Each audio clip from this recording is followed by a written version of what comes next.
역대기를 이번 주간에 다들 읽으셨을 텐데요. 그 역대기는 사무엘하, 열왕기, 상하와 교회를 같이 하는 그 역사 같은 시대를 기록을 했지만 그 기록을 한 장소가 좀 다르죠. 그 열왕기서는 포로로 잡혀가 있을 때 바벨론에서 기록을 한 거고, 이 역대기는 포로에서 귀환해 가지고 이제 예루살렘에 와 있을 때 그 나라의 정통성을 또 세우고 또 앞으로 해야 될 일들에 대한 비전을 보기 위해서 쓰기 때문에 조금 관점이 같은 시대를 보더라도 좀 다르다, 그런 말씀 드렸어요. 특별히 이 역대기에는 두 가지의 초점이 있습니다. 하나는 성전 중심이에요. 그래서 사실 그 당시에 나라가 멸망한 상황이지만 정신적인 지주, 또 하나님의 약속을 이어가는 아주 중요한 곳이 이 예루살렘 성전이거든요. 그래서 그 성전에 대한 이야기를 하고 있고, 그 다음에 또 하나는 다윗의 왕조입니다. 다윗과 하나님이 영원한 언약을 맺으셨기 때문에 그 다윗의 왕조가 계속될 거라는 거죠. 그래서 실제로 보이는 왕조는 끝이 났어도 다윗과 솔로몬의 왕조의 얘기, 그리고 남쪽 유다 그 정통성을 가지고 있는 그 왕들의 이야기, 그리고 그것이 언젠가 다시 회복될 것들을 내다보면서 얘기하는 겁니다.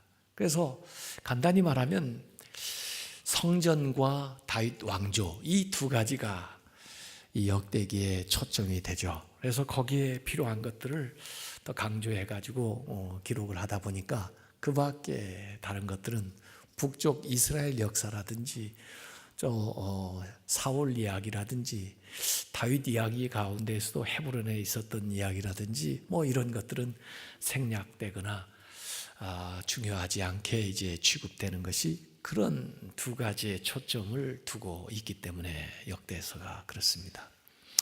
그 두 가지 초점이 하나로 모여진 두 가지의 사건이 있는데, 그 첫 번째 사건이 법궤를 이송하는 사건이고, 두 번째 사건은 다윗이 성전 지을 준비를 하고 솔로몬이 성전을 지어서 봉헌하는, 그래서 법궤를 이송하는 것과 성전을 봉헌하는 그 두 개의 사건 안에 바로 성전과 다윗의 왕조가 같이 버무려져서 나타난 그런 기사입니다.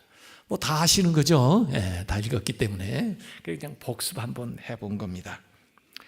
자, 이렇게 해서 역대상 다윗이 왕조를 앞에 쭉 족보가 나온 다음에 다윗이 예루살렘에 다윗 성을 세운 다음에 가장 먼저 거국적인 행사로 펼쳐 나간 것이 뭐냐면 법궤를 길랏 여아림에서 예루살렘으로 모시고 오려고 했던 일이에요. 그래서 그것이 역대상 13장부터 16장에 걸쳐서 아주 중요하게 다윗이 한 가장 우선적인 일로 소개가 되어 있습니다. 자, 그러면 이 법궤에 대한 그 역사를 조금 얘기할 필요가 있어요. 원래 법궤는 모세를 통해서 광야 시절에 만들어져 가지고 그 다음에 광야 시절 다 지나고 가나안에 정착하게 될 때는 그 요단강 건너서 실로라고 하는 곳에 거기가 종교적인 또 정치적인 중심지 역할을 했기 때문에 거기에 성막이 있었고 거기에 법궤가 있었어요. 그런데 블레셋하고 전쟁이 일어나게 됐을 때 그 엘리 대제사장의 두 아들인 홈리와 비느하스가 첫 번째에서 지고 나고 그 다음에 두 번째 전쟁 마당에 나갈 때 법궤를 가지고 나가면 하나님이 우리를 도와주시려나 하고는 법궤를 메고 그 에벤에셀 그 지역에 나가서 전쟁을 했는데 졌어요. 전쟁에서 졌을 뿐만 아니라 땅도 다 뺏기고 주권도 다 뺏기고 법궤도 빼앗겼어요. 법궤만 빼앗긴 게 아니고 거기에 나갔던 사람들, 군사들뿐 아니라 그걸 가지고 갔던 홈리와 비나스도 거기에서 죽고, 그 이야기를 들은 엘리도 죽고, 그렇게 해서 법궤가 블레셋 사람의 손에 들어가게 된 겁니다. 그 지도로 한번 보여드릴게요.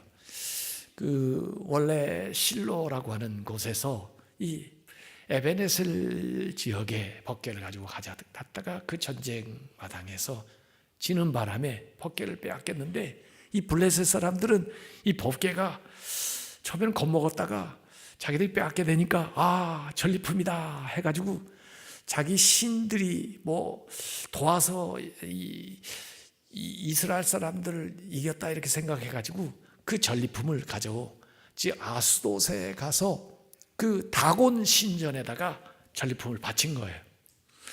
그런데 아침에 일어나서 보니까 웬걸 다곤 신전이 완전히 엉망이 돼버리고 신상들이 다 목이 부러져 가지고 난리가 난 겁니다. 웬일인가 했는데 이 법궤가 가는 곳마다 재앙이 임하는 거예요. 그래서 무서워가지고 법궤를 다시 스스로 그냥 반환을 하는 건데, 그래가지고 법궤가 거기 이동하는 경로가 아스돗, 가드, 에그론에서는 이제 이스라엘 지형으로 보낼 때 새 수레를 하나 만들고, 수레를 끌 암소 2마리를 송아지에게서 떼어가지고 그 다음에 그걸 매게 하고, 그 다음에 그 수레에 실어서 사람은 같이 동행하지 않았지만은 가게 했어요. 근데 이상하게 이 암소가 송아지들도 있는데도 불구하고 좌우로도 치우치지 않고 곧장 가서 베스메스까지 자기들의 임무를 다 마쳤는데, 그곳에 가서 결국은 이제 제물이 되는 거죠. 그런 이야기가 거기 있어요. 근데 베스메스에 들어왔다고 베스메스 사람들이 그 법궤를 또 들여다보다가 70명이 죽은 사건도 거기에 이제 일어나고, 그래서 결국 이스라엘 진영에 있는 레위 사람족인 그 길라디 야림 아비나답의 집에 들어가 가지고 그 사무엘 미스바 운동 일으키는 사무엘 그 7장 사무엘상 7장 1절에 보면 20년 동안 이 아비나답 집에 있었다 하는 것이 이제 성경의 기록입니다. 그런데 이상하게 말해요. 엘리 다음에 나중에 20년 후에 이제 이스라엘을 이끌게 된 사무엘이 그 미스바 운동은 일으키기는 했는데 법궤를 다시 찾아왔다는 얘기가 없어요. 또 사울 왕조 40년 지냈는데 사울 왕조 때도 무슨 국가적인 어려운 일이 있거나 뭐 그럴 때 법궤를 찾아가거나 그런 기사가 없어요. 그 대신 사울은요, 법궤를 찾아가지는 않고 누구를 찾아가요? 신접한 여인을 찾아가요. 엔돌에 있는 신접한 여인.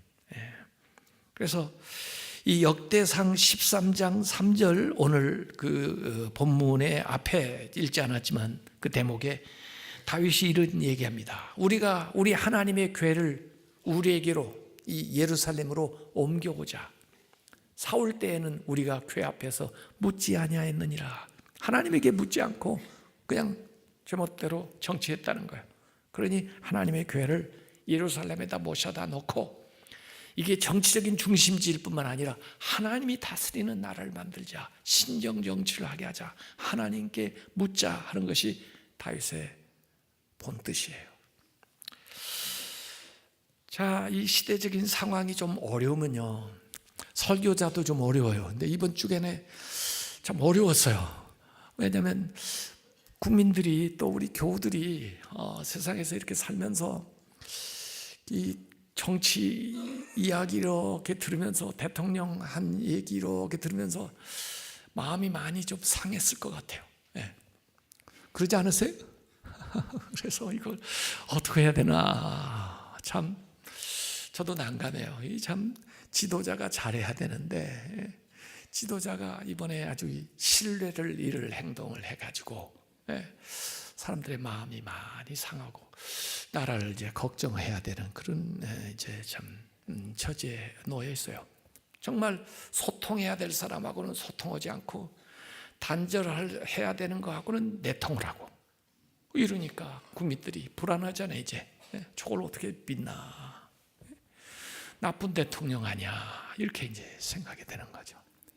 그동안에 루머로 떠도는 것이 다 사실처럼 이렇게 되고 아무리 무슨 말을 해도 이제 믿을 수가 없는, 이렇게 신뢰가 떨어지면 어떻게 나라를 이끌어갈 거예요 지금? 걱정이 됩니다. 그래도 나라가 뭐 대통령 거예요. 하나님이 지켜주시는 거고 우리 국민이 나라의 주인인데 말이에요. 그러니까 어려운 일 있고 뭐 하면 국민한테 진실하게 얘기하고 또 국민이 세운 정상적인 채널을 통해서 조언을 얻고 그렇게 해서 같이 나라를 이끌어 가야 되는데 이 박근혜 대통령 그동안 하는 걸 가만히 보면 이분이 소통을 안 해. 같이 정치하는 사람들하고도 야당하고도 같이 통해야 되는 그것도 안 해. 북한하고도 그래도 채널 열어놓고 뭔가 할 수 있는 데 해야 돼. 그것도 안 해. 마음이 완악해. 이 성경에 바로 같은 사람은 마음이 완악하니까 얼마나 어려운 일을 많이 당해요. 이 지도자는 긍휼한 마음이 있어야 되거든요.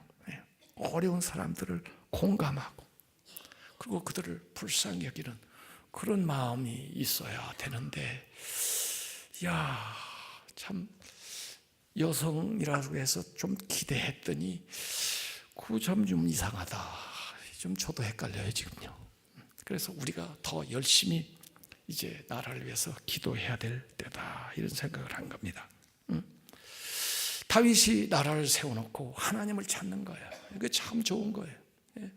하나님의 뜻을 구하는 거예요. 이거 참 좋은 거예요. 하나님께 묻겠다 하는 이 결심 참 좋은 거예요. 이전에 하나님이 계시는데도 하나님이 없는 것처럼 살았던 그 왕들하고 얼마나 달라요. 그래서 간절하게 이 법궤가 어디 갔나, 그 성막이 어디 갔나 하고 찾았어요.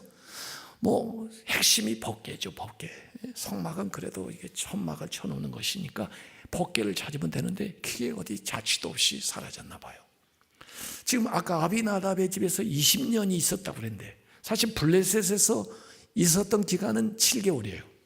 얼마 안 되지만 아비나답 자기 진영으로 와가지고 사무엘 때까지 20년, 그 다음에 사무엘 이후 사울 왕까지 지나면 6, 70년이 지났는데도 아무도 찾을 생각도 않고 어디 있는지도 몰라요. 시편 132편 3절에서 9절까지 보면은 그 다윗의 심정이 그대로 나와 있습니다.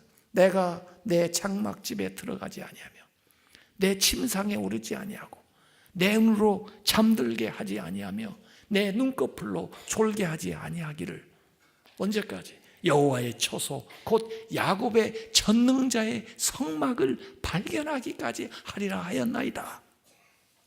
그래 찾았는데 우리가 그것이 에브라다에 있다 함을 들었더니 나무 밭에서 찾았도다. 우리가 그의 계신 곳으로 들어가서 그의 발등상 앞에서 엎드려 예배하리로다. 여호와여 일어나사 주의 권능의 교와 함께 평안한 곳으로 들어가소서.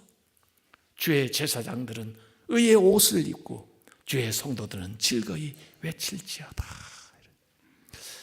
이 다윗의 심정이 느껴지세요? 야, 그렇게 찾았는데 나무밭에 있어요.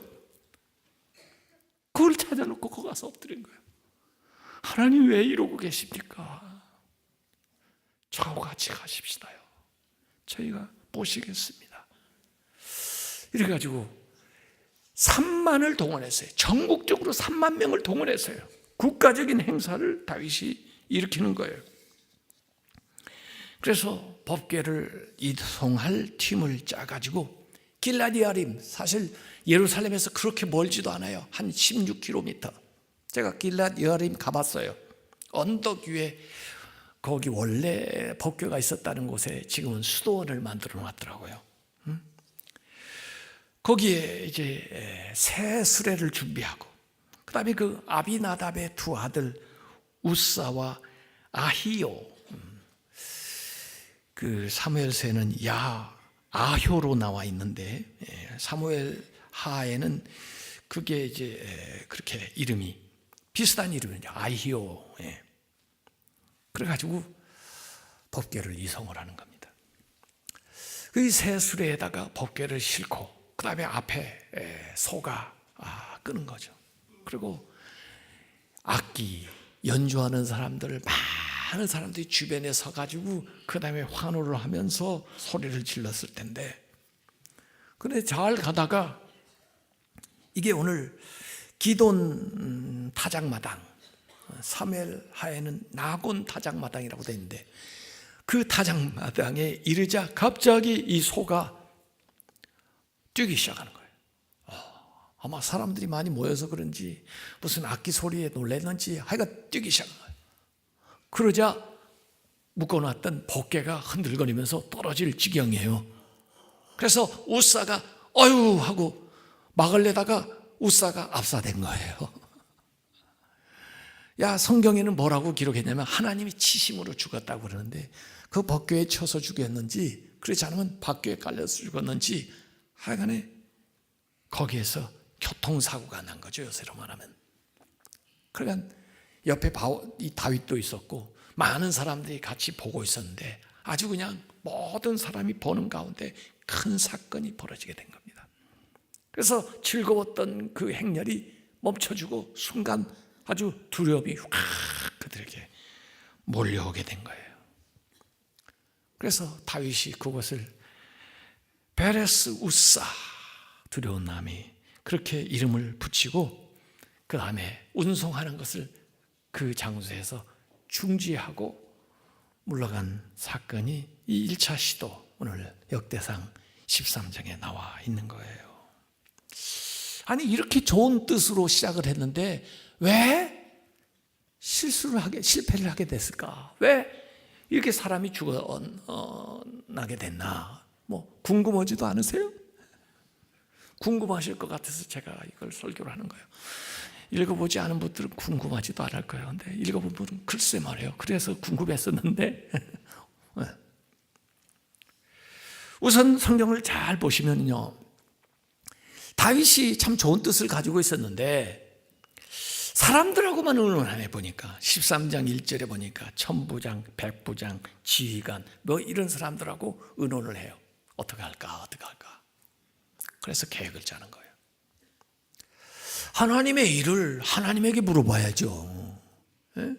그런데 기도하지 않고 자기들 생각으로 많은 사람을 동원하기는 했어요. 악기들 좋아요. 그런데 하나님이 어떻게 하기를 원하시는지 아무리 마음에 확정적인 것이라 할지라도 하나님에게 물어봐야죠. 더구나 문제는요, 하나님이 원래 가르쳐준 규례대로 하지 않았다는 거예요. 하나님이 가르쳐주신 방식대로 하질 않아요. 법궤에 대한 것, 성막에 대한 거 우리가 출애굽기에서랑 민수기에서 얼마나 많이 읽었습니까? 그거 읽느라고 정말 힘들었는데 말이에요. 하나님이 괜히 그렇게 많은 말씀을 주었겠어요? 특별히 법궤를 다루는 방법에 대해서 민수기 4장과 7장에 분명한 규례를 주셨습니다. 규례를 주시고 나서 개정하신 적이 없어요. 개정하시지 않았으면 여전히 유효해요. 그런데 그걸 보지를 않고 그걸 살펴보지 않았어요. 법궤를 이송하려고 할 때는 칸막은 휘장으로 법궤를 우선 덮고, 그 다음에 해달의 가죽으로 그 위에 덮고, 순청색 보자기로 덮고, 그리고 레이지파 중에서도 고핫 자손만 그 법궤를 궤에 넣어가지고 이렇게 어깨에 매도록 얘기를 한 거예요. 그렇게 분명히 얘기했는데 언제부터 수레에 실었나 하고 보니까 블레셋 사람들이 이거 돌려줘야 되는데 어떻게 돌려줄까 하다가 그들이 생각한 게 새 수레를 만들고 그 다음에 소에다가 실어서 수레로 보낸 거예요. 블레셋 사람들이 고안한 거예요. 물론 뭐 편리한 방법일 수 있어요. 최근에 나온 최신식일 수도 있어요. 그러나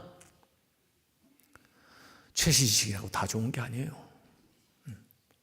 더구나 블레셋 사람들이 한 대로 따라서 할 거예요. 그 하나님께서 말씀하신 것으로 돌아가야 됩니다. 민수기 4장 15절에 뭐라고 하나님이 말씀하셨어요? 너희들이 진영을 떠날 때는 아론과 그의 아들들이 성소와 성소의 모든 기구 덮는 일을 마치거든 고앗 자손들이 와서 맬 것이니라. 그러나 성물은 만지지 말라. 그들이 죽으리라. 만지면 죽는다고 그랬어요. 회막 물건 중에서 이것들은 고앗 자손이 맬 것이며, 빼라는 거예요. 빼라는 거예요. 만지지 말고. 민수기 7장 9절에 다른 레위 지파 사람들에게는요, 이 성물들 이 천막이라든지 기둥이라든지 좀 무거운 것들을 많이 옮겨야 되니까요, 그걸 옮기기 위해서 소하고 수레를 줬어요. 그러나 고앗 자손들에게는 주지 아니하였는데 왜 안 주었느냐면 그들이 맡은 일은 어깨로 매는 일을 하기 끈하게 어깨로 매야 되기 때문에 수레, 소 안 준 거예요. 없어서 안 준 게 아니에요. 너희들은 매야 된다는 거예요.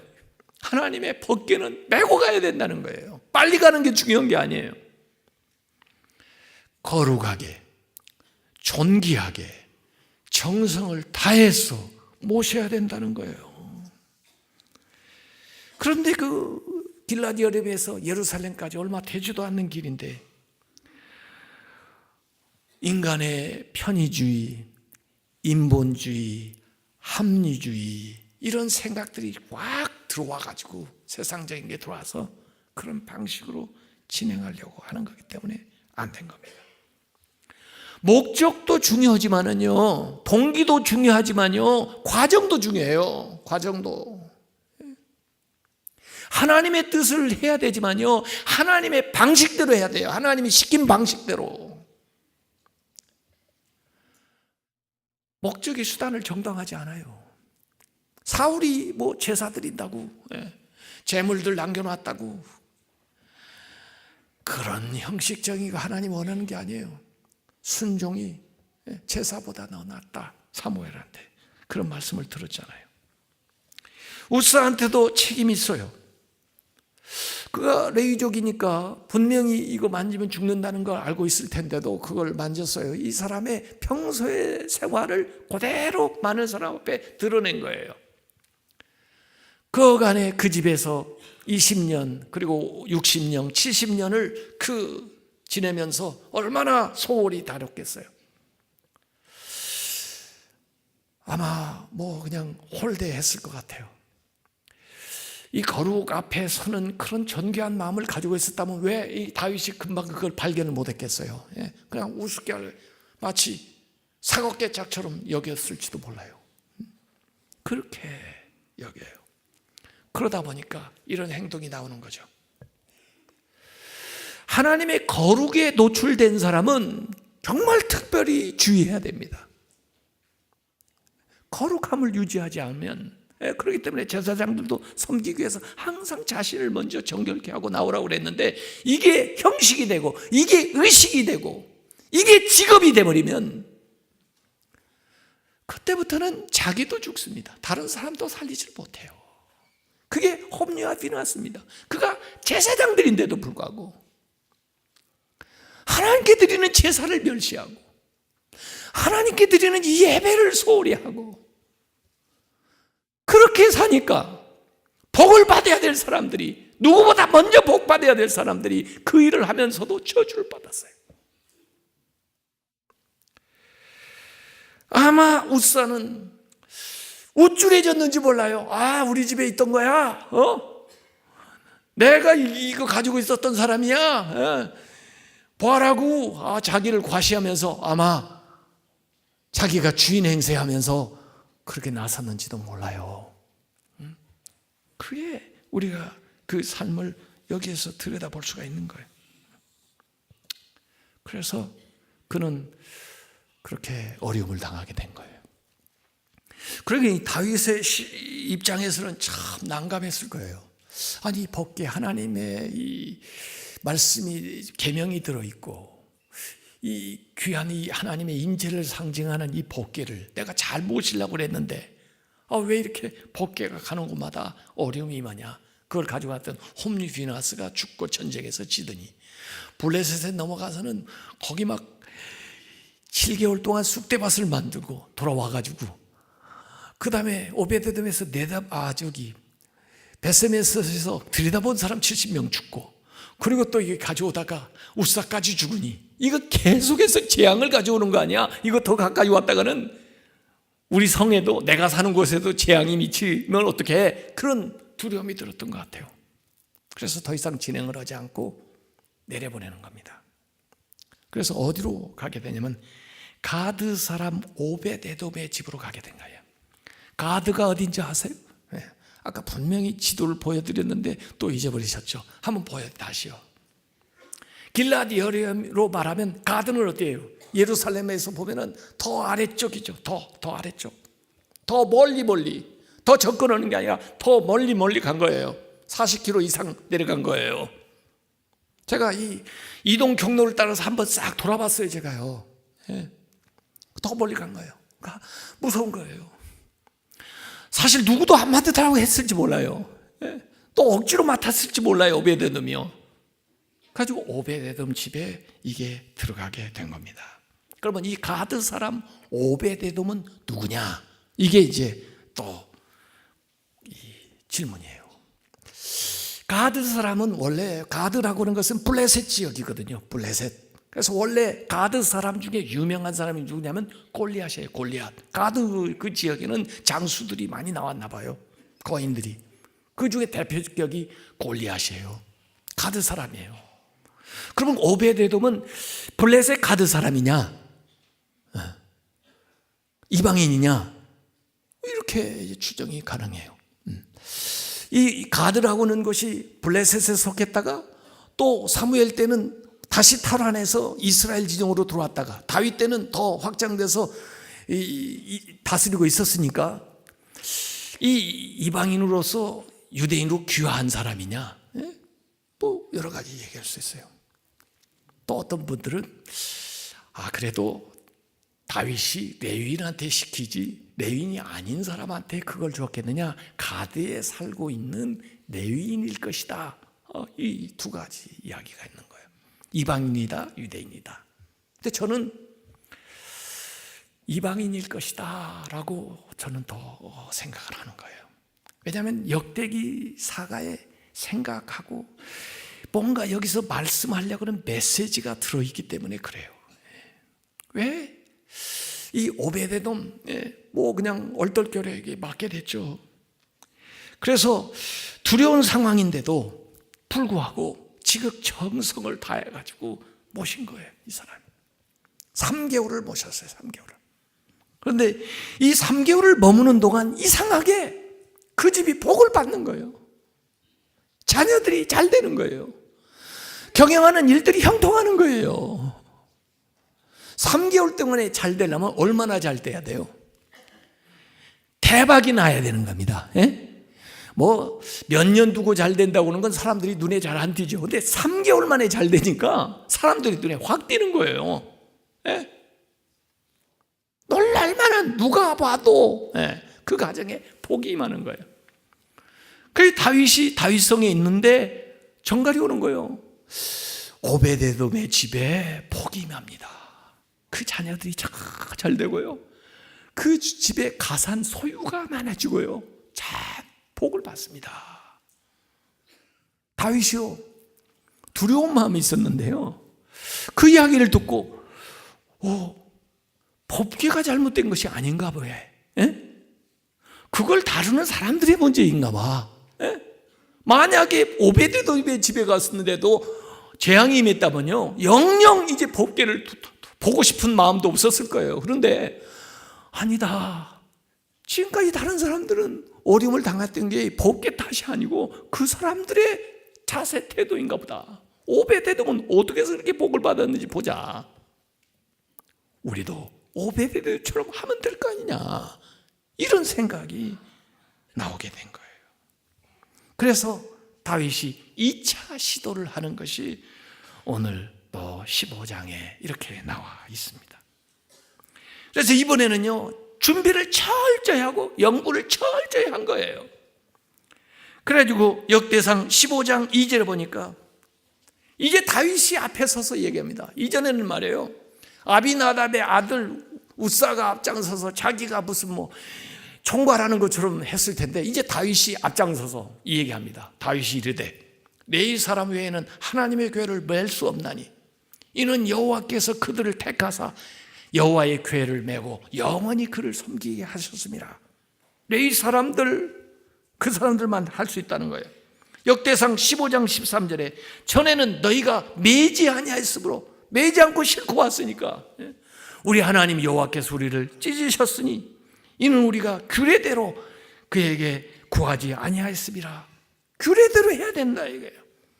그래서 15장 15절에 보니까 모세가 여호와의 말씀을 따라 명령한 대로 레위 자손이 채 하나님의 궤를 꿰어 어깨에 매니라, 이렇게 하고 나오는 겁니다. 그래서 결국은 예루살렘까지 들어오게 되는데 너무 기뻐서 다윗은 말해 옷이 벗겨주는 줄 모르고 그 앞에서 춤을 췄다는 기사가 거기에 나와요. 근데 미갈은 또 그걸 멸시하죠. 오늘 이 예배의 모습 속에서요, 우사가 될 것이냐, 오베데돔이 될 것이냐, 미갈이 될 것이냐, 다윗이 될 것이냐, 이걸 우리가 결단을 해야 되는 거예요. 실제로 가만히 보면 우리 안에 이 두 가지 모습이 다 있어요. 양면성을 띄어요 우리가요. 우사같이 될 가능성도 많고요, 오베데돔같이 될 수 있는 가능성도 많습니다. 우리가 하나님 앞에 모셔서서 예배하면서 누구보다도 우리가 복을 받아야죠. 하나님 앞에 섬기는 사람이 복을 못 받으면 어떻게 되겠어요? 그런데 성경에는 이렇게 섬겼는데도 복을 못 받는 우사 같은 사람이 있다니까요. 홈리와 비느하스 같은 사람이 있다니까요. 아론의 자식 가운데 다른 불로 제사를 드리다가 망한 나답과 아비후 같은 사람이 있다니까요. 예배자가 어떻게 하나님의 거룩한 예배를 바르게 드리냐에 따라서 복을 받을 수 있는 거예요. 그러지 않으면 안 믿는 사람과 다를 바가 없다는 거예요. 여러분, 이 역대상 26장에 보면 오벳에돔이 받은 복에 대해서 이 얘기를 합니다.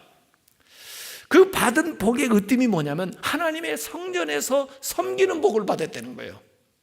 이걸 복이라고 얘기하는 걸 볼 때 제가 이게 이방인으로서 이 유대인으로 귀화한 사람이 분명하다, 그런 심정을 제가 갖는 거예요. 왜냐하면 레위인이라면 원래부터 그 일은 자기들이 당연히 해야 되는 일이에요. 그걸 복이라고 얘기할 수도 없을지 몰라요. 그런데 특별히 여기 특정해가지고 성전의 직무를 맡는 복을 받았다는 거거든요. 그러니까 이방인이라도 이러한 마음과 이런 자세로 대하게 되면은, 예배자가 되면은 얼마든지 들어올 수 있다는 거예요. 구약의 선교는 하나님이 하셔요. 복음서에는 예수님이 하시고요, 사도신경에는 성령님이 하시고요, 서신에는 교회가 하고요, 지금은 우리가 선교사가 되는 건데요. 구약에도 여러분이 지금 쭉 읽어보셔서 아시지만 하나님이 계속 선교한다고요. 이방인조차도, 라합 같은 여인도, 룻 같은 여인이 다 들어온다니까요. 그런 사람 가운데 하나가 이 오베데돔이에요. 오베데돔의 8아들 이름이 다 나옵니다. 이 성경에 자기 아들 8명이 다 나온다는 게 이건 보통 일이 아니에요. 역대상 26장 5절에 오베데돔의 아들들은 맏아들 스마야와 둘째 여호사밧과 셋째 요아와 넷째 사갈과 다섯째 느다넬과 여섯째 암미엘과 일곱째 이사갈과 여덟째 부올레데인인, 이는 하나님이 오베데돔에게 복을 주셨습니다. 자녀의 복을 준 거예요. 자녀를.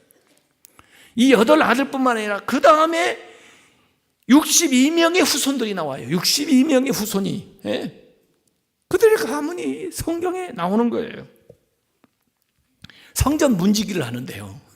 우리가 문지기를 좀 우습게 할지 몰라도요, 이건 호위하는 거예요. 그리고 앞에서 딱 지키는데요, 원래 레위인들이 하는 건데, 이 24 성전 문지기 반열 중에 이 오벳 에돔의 후손이 9부터 20까지 12반열을 차지해요. 그러니까 24 중에 반절을 이 오벳 에돔의 자녀들이 차지하는 거예요. 문지기를 해요. 왜 문지기를 세웠을까? 제가 가만히 생각을 해봤어요. 사람들이 오며 가면서 그분들을 볼 거 아니에요? 그분들을 보면서 무슨 생각을 할까요? 우리도 저분들처럼 복을 받았으면 좋겠다. 참 저 사람들은 어떻게 저런 영광을 얻었나. 복의 표상이 됐을 것 같아요. 네. 그래서 그들을 세우는 거예요. 그들을 여기 자녀들에 대해서 세 가지로 표현을 해줬습니다.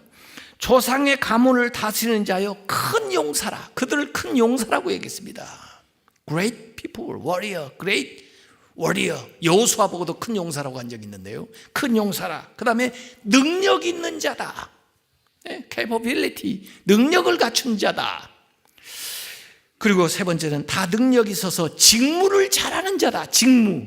능력 있다고 다 직무를 잘하는 거 아니에요. 능력 있는데도 게을러가지고 못하는 사람이 있어요. 근데 맡겨준 일을 잘 수행한다. 이 세 가지로 이 자녀들을 평을 해놨어요. 훌륭한 자녀들이에요. 그런가 하면 소유를 복을 주었다니까 그들이 경영하는 일들, 사업, 가축이 다 복을 받게 된 거죠. 정말 하나님은 복을 주기를 기뻐하시는 분이에요. 오베데돔 같은 예배자들이 되시기 바랍니다. 아마 다윗이 결심했을 거예요. 거기서 아마 자기가 은혜를 받았을 거예요. 아, 내가 평생에 오베데돔 같은 예배자가 되겠다. 그거예요. 그걸 하나님이 가르치는 거예요. 처음부터 이 역대기는 우리에게 분명한 예배에 대해서 가르쳐주고 있는 거예요. 물론 예배 드리는 거 귀하다마는 그러나 참된 예배자, 하나님이 찾는 오베데돔 같은 예배자가 되어야 된다. 다윗 같은 예배자가 되어야 된다는 것을 우리에게 계속해서 가르치는 거예요. 그건 그냥 자동적으로 되는 게 아니에요. 이방인이라서 처음부터 안 되는 게 아니에요. 그가 어떤 마음과 자세를 가지고 주님 앞에 나오느냐에 따라서 웃사가 될 수도 있고 오베데돔도 될 수가 있다는 거예요. 웃사 집에서 한 70년쯤 있다고 그랬죠. 오래 있다 보면요, 타성해져요. 습관적이에요. 형식적이에요. 그래서 그런 열정이 자꾸 사라져요. 우리 교회가 110년이 되니까요, 제가 100년 될 때 앞두고 교회 오면서 생각한 게, 이 나이가 이제 많이 돼가지고 다들 그냥 전통이나 자랑하고 그러고 그냥 앉아있으면 어떡하나. 이 나무가 고목이 되면 안 되거든요. 근데 이 고목에서 어떻게 해야 꽃을 피우냐, 그거죠. 여러분, 오래되고도 새로울 수 있습니까? 오래되고도 새로운 건 참 힘들어요. 근데 오래되고도 새로울 수 있습니까? 봐요, 5명밖에 이 얘기 안 하잖아요. 제가 목표하는 게 그거예요. 오래되고도 새로운 교회를 만들자, 이거예요. 그거 가능합니까? 가능하다고 생각하십니까? 오래되고도 새로운 교회를 만들자. 네. 오래됐다고 늙어버리면 안 되는 거예요. 오래되고도 새로운 게 복음이에요. 복음은 오래되고도 새로운 거예요. 여러분이 성경 읽어보셨어요? 이 하나님의 말씀은 오래되고도 새로운 거예요. 오늘 읽었는데 오늘 나한테 오늘 주시는 말씀이 있어요. 이게 언제 주신 말씀인데? 복음은요, 생명은요, 오래되고도 새로운 것입니다. 그게 살아있는 거예요. 오래 신앙생활 했다고 그래서, 오래 내가 다녔다고 그래서 그게 다가 아니에요. 웃사는 70년을 그 집에서 복계가 있었어요. 오베데돔은 3개월밖에 그 집에 머무르지 않았어요. 그러나 오베데돔은 그 누가 받지 못한 귀한 복을 받았습니다. 그런 신자가 되시기 바랍니다. 그런 예배를 드리시기 바랍니다. 그런 교회가 되시기를 주님의 이름으로 축원합니다. 기도하겠습니다.